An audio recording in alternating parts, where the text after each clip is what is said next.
दोस्तों ज़रा सोचिए, आपके साथ बहुत गंदी चीज़ होती है, खराब चीज़ होती है, खतरनाक चीज़ होती है, शरीर डर से कांप रहा होता है, आपके आंखों में आंसू है। Please help me. I can't do this alone. I'm coming for me. और तभी आपको कहा जाता है कि भाई चलो पुलिस थाने जाओ, और तभी आपकी शिकायत दर्ज होगी, तभी एफआईआर दर्ज होगी। आपका क्या होगा? आप उस अपराध से टूटेंगे नहीं, बल्कि आप टूट जाएंगे सिस्टम से, है ना। आपको बता दो कि अब भारत के इतिहास में एक सबसे अच्छी खबर सामने निकल के आई है।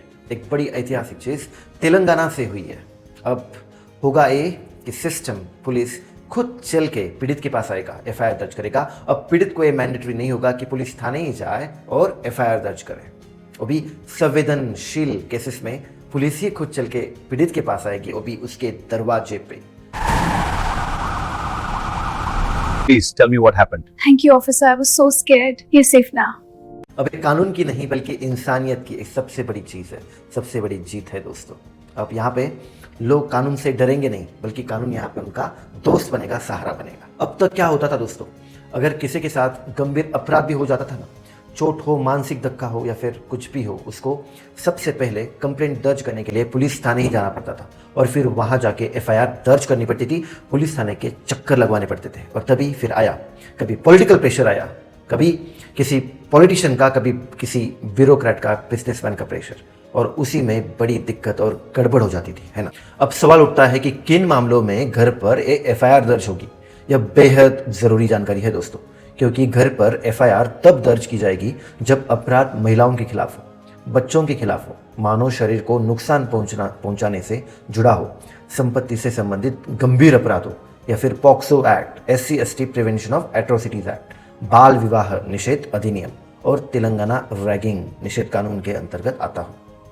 साफ शब्दों में कहे तो जो मामले संवेदनशील, नाजुक और मानवीय दृष्टि से बेहद गंभीर है, उनमें अब पुलिस पीड़ित को अकेला नहीं छोड़ेगी।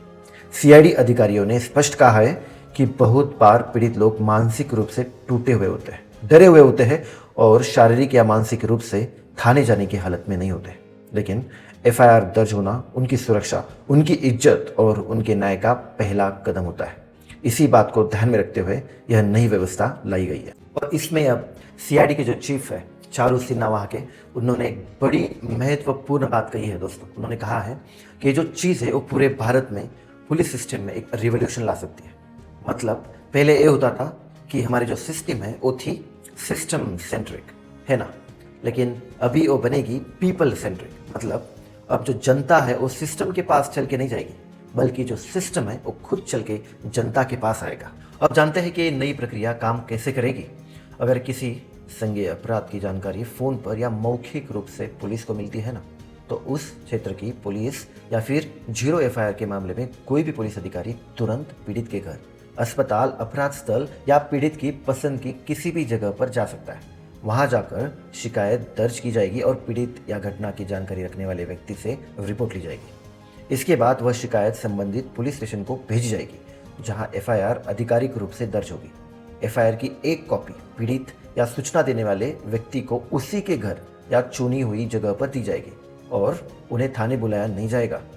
आवश्यकता होने पर पुलिस वहीं पर भारतीय नागरिक सुरक्षा संहिता की धारा 180 और 183 के तहत बयान भी दर्ज करेगी।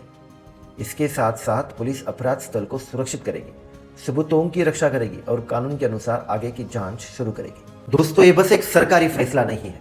ये जो फैसला है वो एक डर तोड़ने का है, एक चुप्पी को आवाज देने का है, और इस नए सिस्टम को दरवाजे तक लाने का है। और कुछ ही समय में ये जो मॉडल है वो पूरे इंडिया में भी फैल सकता है। और दोस्तों, अगर आपको लगता है कि ये जो जानकारी है ये काफ़ी महत्वपूर्ण है, स्पेशली जो पीड़ित है उनके लिए, तो please share this video, subscribe to my channel, and see you in the next video.